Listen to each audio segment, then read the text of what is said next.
খাতি অসমীয়া ভাষাত পৰিণত হৈছে, খাতি লিখিত ভাষাত পৰিণত হৈছিলে।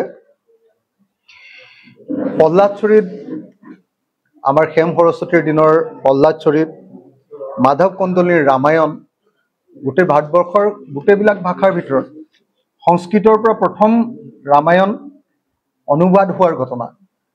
যি সময়ত উৰিয়া ভাষাটো সংস্কৃতৰ পৰা ৰামায়ণ অনুবাদ হোৱা নাছিলে, তেতিয়া আমাৰ অসমীয়া ভাষাত ৰামায়ণ অনুবাদ হৈছিলে। তো মাধৱ কন্দলীয়ে সেই কাম কৰিছিলে। তো এই যে বহু দিনৰ পৰা, কেইবা শ বছৰ আগৰ পৰা বা হাজাৰোধিক বছৰ আগৰ পৰা অসমীয়া ভাষাৰ যি সাহিত্যিক চৰ্চা, অসমীয়া ভাষাৰ যি প্ৰবাহমান জনগণৰ মাজৰ চৰ্চা, সেই চৰ্চাক কালি কেন্দ্ৰীয় চৰকাৰে স্বীকৃতি প্ৰদান কৰিলে। অসমীয়া ভাষাক ভাৰতবৰ্ষৰ ক্লাছিকেল ভাষাবিলাকৰ ভিতৰত এটা ভাষাৰূপে, টোটেল 11টা ভাষা হ'ল কালি, সেই 11টাৰ ভিতৰত এটা অসমীয়া ক্লাছিকেল ভাষা ভাৰতবৰ্ষৰ, এইটো পৰিগণিত হ'ল। গতিকে অসমীয়া ভাষাক ক্লাছিকেল ভাষাৰ মৰ্যাদা প্ৰদান কৰাৰ কাৰণে প্ৰথমতে আমি সন্তোষ প্ৰকাশ কৰিছোঁ, আদৰণি জনাইছোঁ, আৰু সেই আদৰণি জনাবৰ কাৰণে আজিৰ এই সংবাদমেলখন আয়োজন কৰিছোঁ। কিন্তু দেখিছোঁ যে যি সময়ত অসমীয়া ভাষাই আমাৰ ধ্ৰুপদী ভাষাৰ মৰ্যাদা বা ক্লাছিকেল ভাষাৰ মৰ্যাদা লাভ কৰিছে, সেই সময়ত যেন কৃতিত্ব লাভ কৰিবৰ কাৰণে কোনে এই কামটো কৰিলে, কোনে তাৰ কাৰণে ক্ৰেডিট পাব, কৃতিত্বৰ কাৰণে যেন এটা প্ৰতিযোগিতা হৈছে। প্ৰতিযোগিতা হৈছে, সৰ্বানন্দ সোণোৱালে প্ৰথমতে টুইটটো কৰিব, সৰ্বানন্দ সোণোৱাল ডাঙৰীয়াই ক্ৰেডিটটো পাব, নে হিমন্ত বিশ্ব শৰ্মাই প্ৰথমতে ক'ব। হিমন্ত বিশ্ব শৰ্মাৰ ক্ৰেডিট বেছি নে সৰ্বানন্দ সোণোৱালৰ বেছি, ইয়াক লৈ যেন এটা অঘোষিত প্ৰতিযোগিতা বিজেপি দলৰ মাজতে হৈছে। আকৌ তাতে আৰু এজন মানুহে চান্স এটা ল'বলৈ চেষ্টা কৰিছে, প্ৰবৃত্ত মাৰ্ঘেৰিটা নামৰ মানুহজনে। তেওঁ চেষ্টা কৰিছে যে তেওঁৰ কৃতিত্ব আছে, এনেকুৱা ধৰণৰ এটা আমি দেখিছোঁ যে কৃতিত্বৰ এখন যুঁজ, এটা টনা আজোৰা, এটা প্ৰতিযোগিতা আমি বিজেপি দলৰ ভিতৰতে, বিজেপি চৰকাৰৰ ভিতৰতে আমি দেখিবলৈ পাইছোঁ। সেইকাৰণে এই মুহূৰ্তত আমি একদম স্পষ্ট ভাষাৰে ক'ব খুজিছোঁ যে অসমীয়া ভাষাই ক্লাছিকেল ভাষাৰ মৰ্যাদা বা ধ্ৰুপদী ভাষাৰ মৰ্যাদা পোৱাৰ কাৰণে কোনো ব্যক্তি বিশেষ কৃতিত্বৰ দাবীদাৰ কেতিয়াও হ'ব নোৱাৰে। প্ৰকৃত কৃতিত্ব অসমীয়া ভাষাৰ স্বমহিমা, স্বস্বীকৃতিৰে মহিয়ান আমাৰ অসমীয়া ভাষাটো।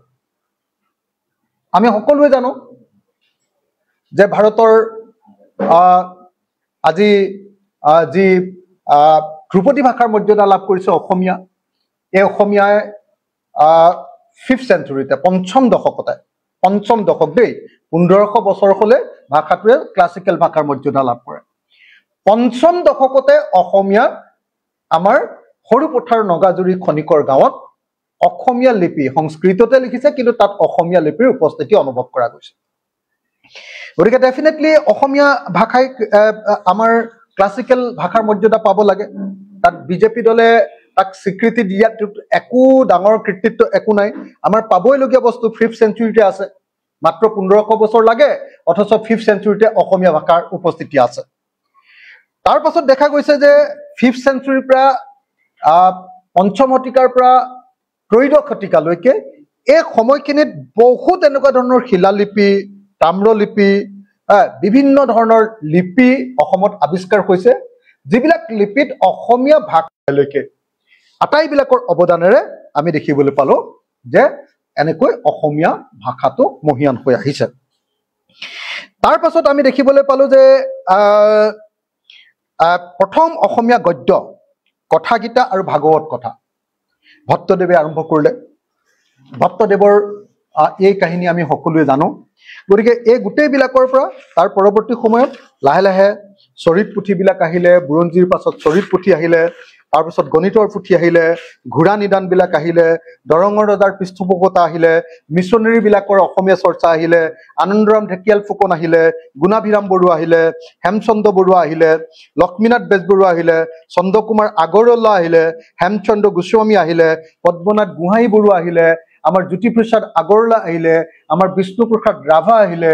এনেকৈ আমি দেখিবলৈ পালো যে অসমীয়া ভাষাৰ সাংঘাতিক ধৰণে, আৰু আটাইতকৈ ডাঙৰ কথা আমাৰ ভূপেন হাজৰিকাই ইণ্টাৰনেশ্যনেল পৰ্যায়লৈ তেওঁ ইণ্টাৰনেশ্যনেল ষ্টেণ্ডাৰ্ডত অসমীয়া ভাষাৰ গীতি সাহিত্য চৰ্চা কৰিবলৈ ল'লে।